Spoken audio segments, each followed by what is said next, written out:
Picture this: the world's most powerful nation, armed with the most advanced military technology in human history, finds itself locked in a 20-year struggle with a peasant army fighting in sandals and black pajamas. By any measure of conventional warfare, firepower, technology, resources, this should have been no contest. Yet, from the mid-1950s to the fall of Saigon in 1975, America found itself trapped in what would become the defining military and political disaster of the 20th century. How does a superpower stumble so spectacularly? How do smart, well-intentioned leaders make decisions that seem so obviously wrong in hindsight? The answer lies not in evil intentions or sinister plot, but in something far more human and far more dangerous: the absolute certainty that you're right when you couldn't be more wrong. The Vietnam War wasn't lost on the battlefields of Southeast Asia. It was lost in the meeting rooms of Washington, where brilliant minds convinced themselves of fundamental falsehoods and then doubled down on those mistakes with the full force of American power. Let's examine the architects of this tragedy, not to vilify them, but to understand how good people can make such devastatingly bad decisions. The architects of disaster, when smart politics meets flawed thinking. Our story begins with an idea so simple it could fit on a bumper sticker: the domino theory. If one Southeast Asian nation falls to communism, American leaders reason, the rest would topple like perfectly arranged dominoes. This wasn't just policy, it was gospel. Under both the Kennedy and Johnson administrations, this theory became an unquestionable truth that shaped every decision, every escalation, every tragic step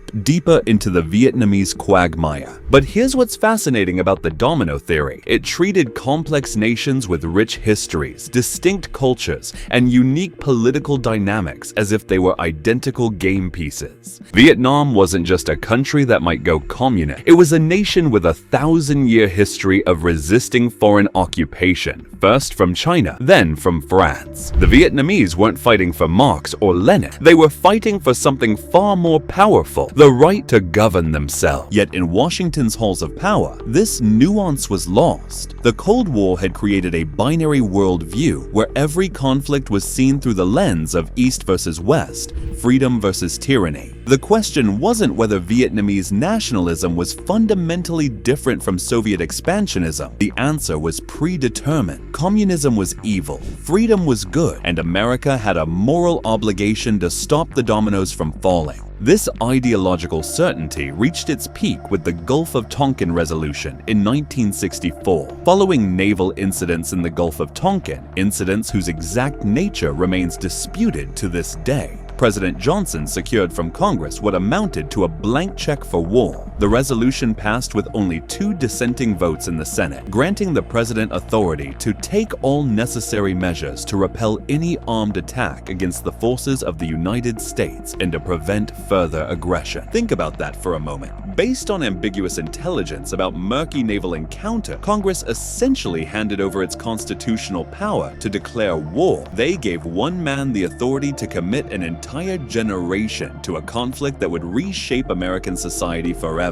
How do 535 elected representatives make such a momentous decision with so little debate? The answer lies in the intoxicating power of absolute certainty. When you believe you're defending civilization itself, skepticism becomes treachery. The man who would orchestrate much of this disaster was Secretary of Defense Robert McNamara, and his story is perhaps the most tragic of all. McNamara was brilliant, a former president of Ford Motor Company, a man who revolutionized corporate management through data analysis and systematic thinking. He brought to the Pentagon a faith in numbers, metrics, and rational planning that seemed perfectly suited to modern warfare. McNamara believed war could be managed like a business. He instituted body counts as the primary measure of success, convinced that if American forces killed enough enemy soldiers, the North Vietnamese would reach a crossover point where they couldn't replace their losses and would sue for peace. He treated human beings like inventory, morale like a quarterly earnings report, and victory like a mathematical equation waiting to be solved. But here's what McNamara never understood. You cannot quantify the will to fight for your homeland. You cannot create a spreadsheet that captures the determination of a people who have spent centuries throwing off foreign occupiers. His numbers told him America was winning even as the war was being lost, because the most important factors, political legitimacy, popular support, national will, couldn't be measured in his beloved statistics. The generals, fighting yesterday's war in tomorrow's battlefield. If politicians set the stage for disaster, it was America's military leadership that executed it with tragic precision. At the center of this military miscalculation stood General William Westmoreland, commander of U.S. forces in Vietnam from 1964 to 1968. Westmoreland was everything America wanted in a general: tall, handsome, confident, and battle-tested. He was a product of World War II in Korea, conflicts where massive armies clashed along clear front lines, where victory went to whoever could mass the most firepower at the decisive point. Westmoreland entered Vietnam with this conventional warfare playbook and never truly adapted to the reality he faced. Against an enemy that melted into the population like water into sand, his solution was overwhelming force. He launched massive search and destroy operations, sending thousands of American soldiers into the jungle to find and eliminate an enemy that existed everywhere and nowhere at once. The tragedy of Westmoreland's leadership wasn't that he was incompetent. He was executing a perfectly logical strategy for the wrong war. He was fighting the Wehrmacht in the forests of France when he should have been fighting insurgents in the villages of Vietnam. His enemy didn't hold territory. They were the territory. They didn't have supply lines to cut. They lived off the land and the support of sympathetic population. They didn't need to win battles. They just needed to survive them. Westmoreland's reliance on body counts as a measure of progress reveals the fundamental disconnect between American strategy and Vietnamese reality. Every morning, commanders across South Vietnam would report the previous day's kill ratio, how many enemy dead versus American casualties. These numbers were often inflated, sometimes fabricated, but they formed the basis for optimistic reports sent back to Washington. The absurdity reached its peak when officers began counting any Vietnamese dead as enemy combatants, turning farmers and villagers into posthumous Viet Cong fighters. But even if the numbers had been accurate, they missed the point entirely. The North Vietnamese weren't fighting a war of attrition, they were fighting a war of patience. They could lose 10 soldiers for every American death and still win, because they were fighting for their country while Americans were fighting for an abstract principle thousands of miles from home. Every American death raised questions about the war's purpose. Every North Vietnamese death only strengthened their resolve. The Puppet Masters, South Vietnam's dance of dysfunction. While American leaders struggled with strategy, their South Vietnamese allies were busy proving that military support cannot substitute for political legitimacy. The government in Saigon was, from its inception, a house of cards built on American money and propped up by American guns. Its leaders seemed almost designed to alienate the very people they claimed to represent. President Ngo Dinh Diem epitomized this dysfunction. A Catholic ruling over a predominantly Buddhist nation, Diem governed with the arrogance of a colonial administrator and the paranoia of a dictator. His regime was notorious for corruption, nepotism, and brutal repression of dissent. When Buddhist monks began self-immolating in protest of his policies, Diem's sister-in-law callously dismissed them as barbecues, revealing the government's complete disconnect from its own people. The American solution to Diem's incompetence was remarkably short-sighted. They simply replaced him with someone worse. The 1963 coup that led to Diem's assassination, carried out with American knowledge and tacit approval, didn't solve South Vietnam's political problems, it multiplied them. What followed was a revolving door of military juntas, each more unstable and less legitimate than the last. Here's the cruel irony. Every American attempt to stabilize South Vietnam only proved the Viet Cong's central argument that the Saigon government was nothing more than an American puppet. The more money America poured in, the more corrupt the officials became. The more military advisors America sent, the more dependent the South Vietnamese military became. The more America tried to build a legitimate government, the more illegitimate that government appeared to its own people. The other side, when fanaticism masqueraded as strategy. But let's not pretend that strategic incompetence was exclusively American. The North Vietnamese leadership, while ultimately successful, made their own catastrophic miscalculations that cost hundreds of thousands of lives. Their willingness to accept massive casualties in pursuit of ideological goals bordered on the fanatical. General Von Nguyen Giap, the architect of North Vietnamese military strategy, was capable of breathtaking tactical recklessness. The 1968 Tet Offensive stands as perhaps the war's greatest strategic paradox. Militarily, Tet was a disaster for the North Vietnamese. They launched coordinated attacks on cities across South Vietnam, expecting to spark a popular uprising that would sweep away the Saigon government. Instead, they suffered enormous losses and failed to achieve any of their military objectives. Yet Tet became the turning point of the war, not because of what happened on the battlefield, but because of what happened on American television screens. Images of fighting in the streets of Saigon, of Viet Cong soldiers inside the U.S. Embassy compound,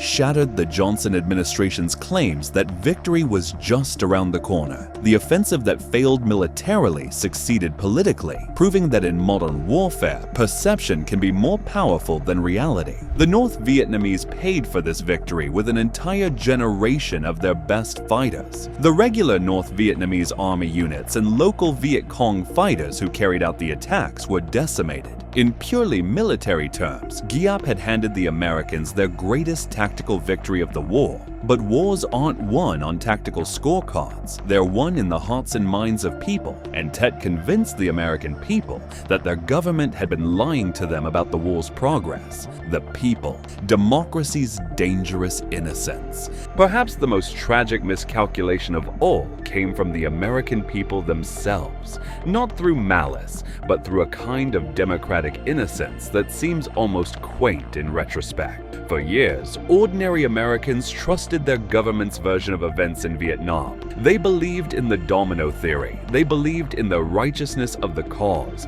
and they believed the optimistic reports coming from Saigon and Washington. This wasn't naivety, it was patriotism. Americans had just emerged victorious from World War II and the Korean War. They had faith in their institutions, their military, and their leaders. When President Johnson said American boys were fighting for freedom in Vietnam, most Americans believed him. When General Westmoreland said progress was being made, they trusted his judgment. But this trust became a kind of trap.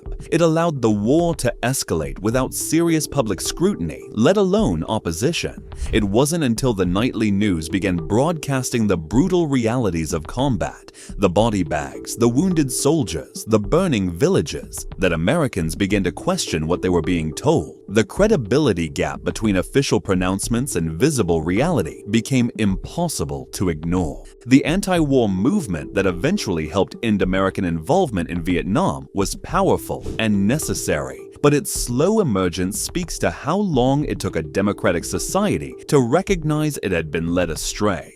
How many young men died while Americans slowly awakened to the truth about their government's war? The human cost, beyond statistics and strategy. But here's what gets lost in all this talk of strategy and politics. The human cost was staggering and largely avoidable. Behind every miscalculation lay thousands of individual tragedies. American soldiers who died for objectives that changed with each new commander. Vietnamese civilians caught between competing armies. Families torn apart by a conflict that served no one's interests except those who were too proud to admit their mistakes. Think about this. The average age of an American combat soldier in Vietnam was 19. These were teenagers, many of them drafted against their will, sent to fight in a jungle on the other side of the world for reasons that became more unclear with each passing year. They fought bravely, they served with honor, but they were asked to pay with their lives for their leaders' intellectual failures. The Vietnamese paid an even steeper price. Conservative estimates put Vietnamese casualties, military and civilian combined, at over 3 million. Entire villages were destroyed, ancient cultures were disrupted, and the environmental damage from chemical defoliants lasted decades. All of this devastation in service of theories and strategies that were fundamentally flawed from the beginning. Lessons from the Abyss: what Vietnam teaches us about power and hubris. The Vietnam War stands as history's greatest case study in how intelligent, well-meaning people can create catastrophic outcomes through a combination of ideological certainty, bureaucratic momentum, and simple human pride. None of the major decision-makers were evil. Most of them genuinely believed they were serving noble causes. Their tragedy, and ours, was that good intentions proved no protection against terrible judgment. The war's most important lesson isn't about military strategy or foreign policy. It's about the danger of certainty itself.